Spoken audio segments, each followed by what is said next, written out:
Получавате пари, но нямате болничен, отпуск или защита. Най-вероятно сте сключили граждански договор.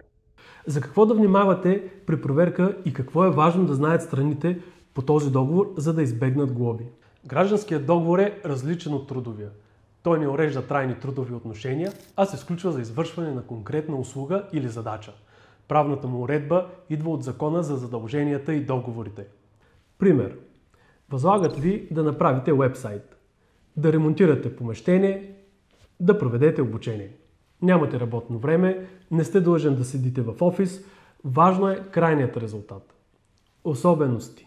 Получавате възнаграждение само за конкретната извършена работа. Нямате право на платен отпуск или болнични. Не сте служител, не се ползвате от трудовоправна защита. Върху дохода се дължат осигуровки и данък, но само ако това е основен източник на доход.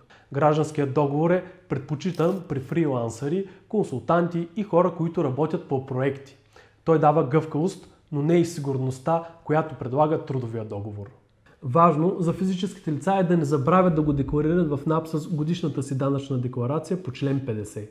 Ще разберете кога граждански договор може да е неправилно сключен и да доведе до санкции за фирмата в следващото видео.